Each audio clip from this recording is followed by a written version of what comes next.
Hi, everyone. It's Leigh Laughlin. I'm a senior consultant at Polar 7. Today I wanted to talk about two services that have been around for quite a while from AWS. They're particularly relevant at this point in time where, a lot of workplaces are in a remote first world at the moment with the upsurge again with COVID. Some of the services that are offered by AWS really sort of enable that remote first world that we find ourselves in again. So it's probably a good time to have another look at Workspaces and Client VPN. There's a couple of other services such as AppStream and a few others that really enable remote working. But today we just wanted to focus briefly on these two. So I'm sure many of you have heard about Workspaces over the years. It's like a quick overview. So for those that don't know, it's a fully managed, persistent virtualization service for desktops. It replaces traditional VDI solutions.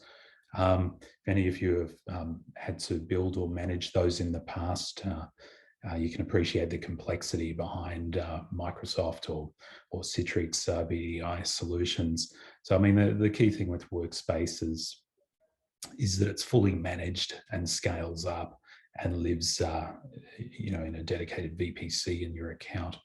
So, Linux support, I think, was added about 2 years ago.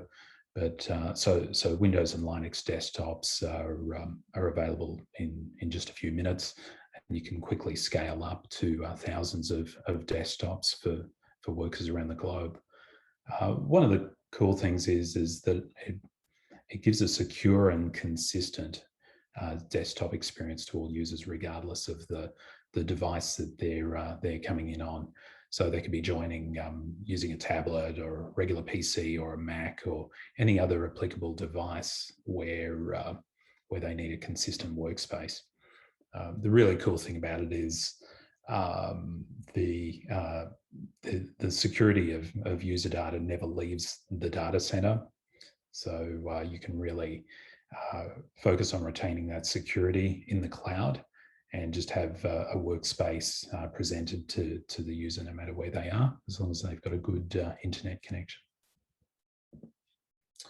So there's four common use cases that are really tabled regularly for Workspaces. As I mentioned earlier, remote work. So having that consistent and persistent desktop experience, no matter where you are or whatever device you're coming in on, is key.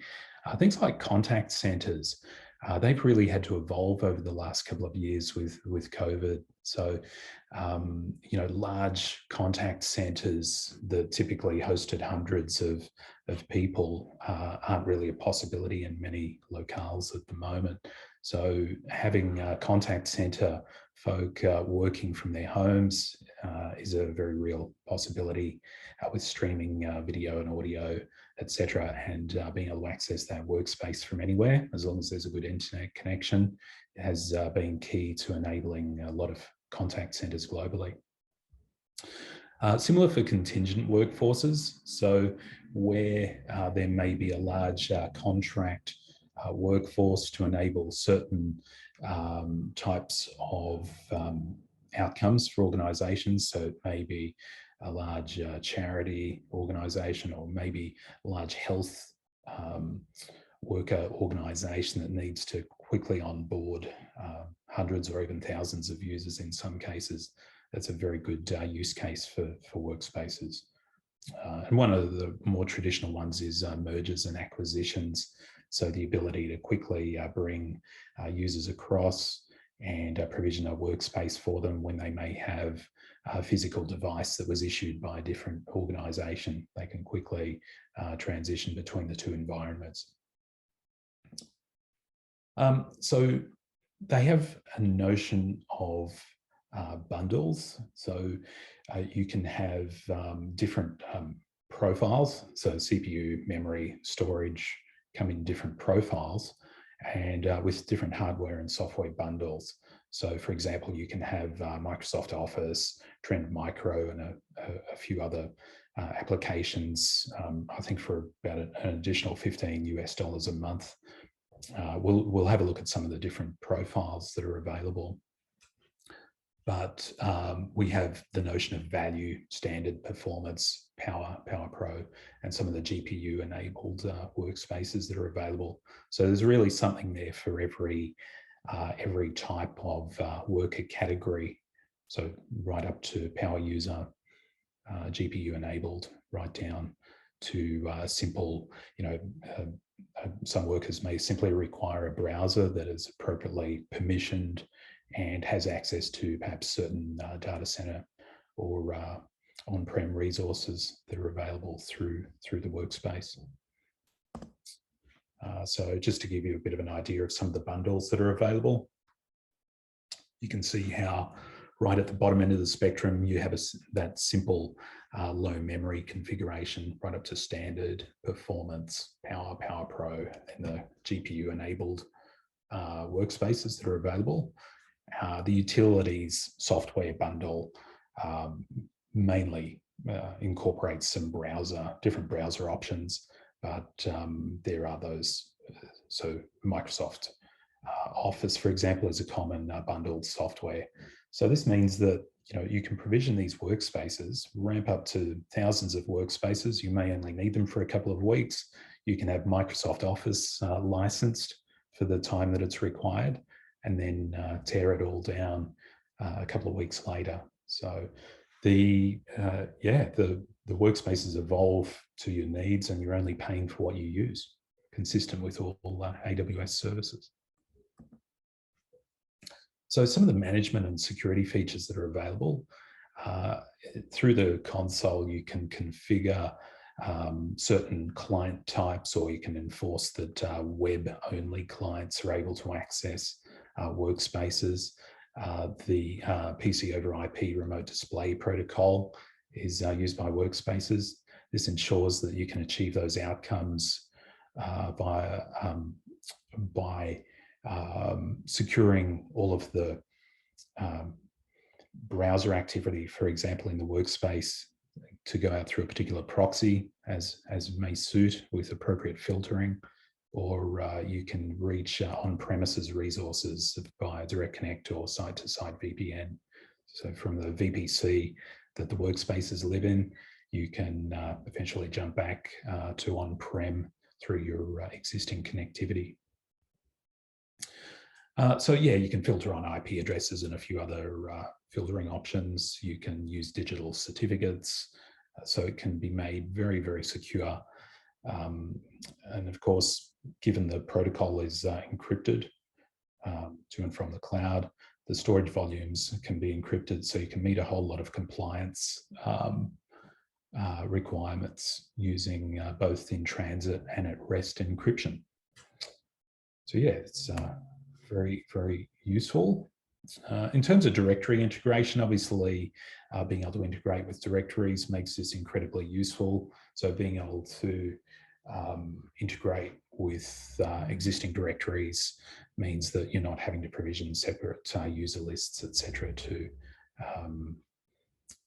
enable these workspaces. So users can then log in with their existing corporate credentials from an on-prem directory.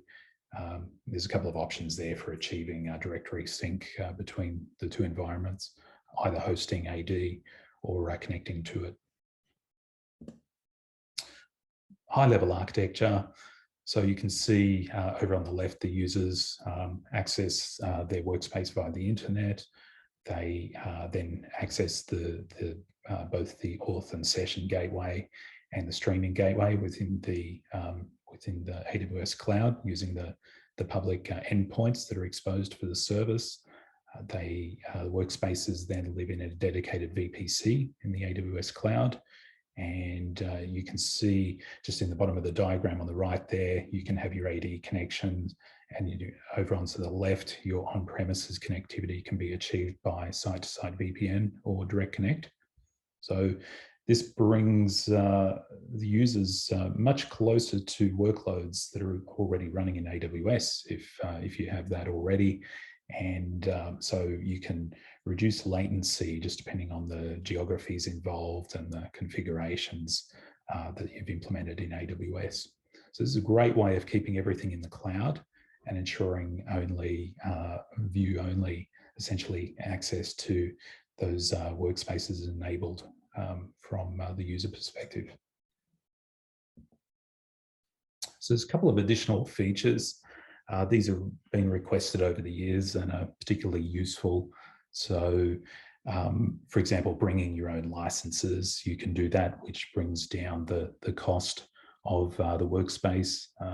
There's Application Manager, or WAM, that's a secure way to deploy and manage applications for users. So you can set various profiles and so forth to, so certain users in certain groups get certain applications, et cetera, and so what else we have? So CloudWatch metrics are integrated as well, so you can check health and connection metrics. You can upsize a user if you find they're continually hitting various boundaries in that workspace configuration.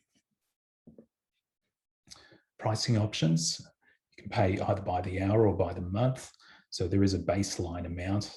So if you choose to consume by the hour, you pay a base fee, and then just for the usage by the hour, or you can pay a fixed monthly fee to have instant access to a persistent workspace at all times. So the user state is saved in the case that a disconnect is made and not accessed for several hours.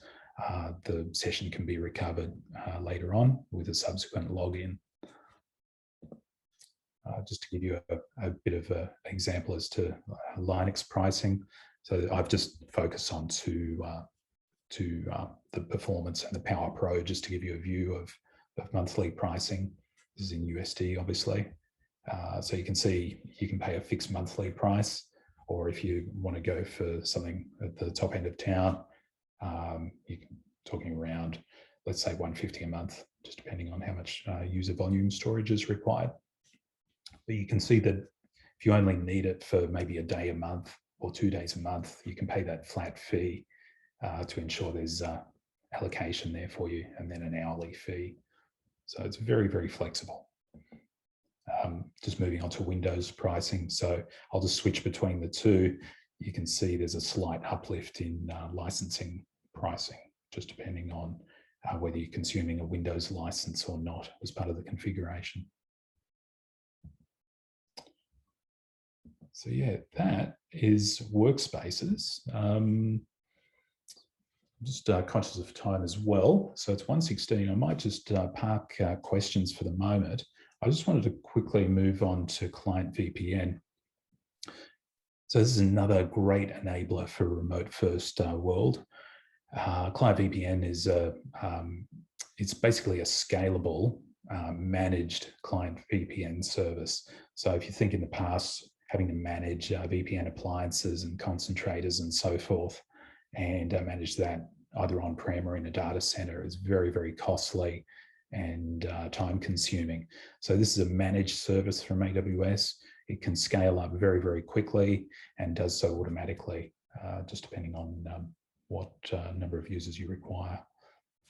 So just briefly, the steps undertaken by the administrator, it's as simply as creating a client VPN endpoint and associating the various assets in AWS, like the target network, authorization rules, and additional routes if required, particularly if you want to get back to on-prem via your site-to-site VPN or direct connect. So after it's set up and configured, you can download the endpoint configuration file and make that available to users. And that includes the DNS name and the client VPN endpoint, etc. So it makes it very, very easy for the user to access. So once that service is configured, the end user simply establishes the VPN connection using that configuration file, OpenVPN standard, and they can, once they've made the connection, they can securely access the resources in the VPC. to where the connection is being made to, and they can also, depending on the configuration in AWS, you can reach other resources, or again, going back on-prem, just depending on what's required. So this really enables that possibility to scale up big and use the AWS cloud as a way of scaling that VPN connectivity requirement, even if you're accessing on-prem resources. So quick architecture diagram. You can see it's quite simple. The client VPN endpoint attaches to the VPC subnet. From there, you can use a virtual gateway to reach the on-premises network, and you can. This is a very simplified diagram, but you can, of course, go back out to the internet using the secure, whether you're using a proxy or any sort of filtering in the cloud. You can go out securely that way and access other AWS services. And you can also jump across to other VPCs as well. Just briefly, pricing. So you pay an endpoint association fee per hour and an active connection fee. So the most you'd pay per user is 20 cents an hour. And billing is prorated, of course, for the hour in question. So you're only paying for what you use, but you do need to essentially provision capacity or specify the number of users to calculate the endpoint association volume. So I'm just moving on to questions now. I see there's a, let me just jump in. Young growth. If you, VPC structure, the Workspaces sits on 2 VPCs, 1 custom, 1 AWS managed. Yeah, so it requires a dedicated VPC. The beauty of that is you get to specify the subnet structures, and therefore you can determine the AZ placement of resources as you require. But yeah, so you can be quite flexible in determining your VPC layout.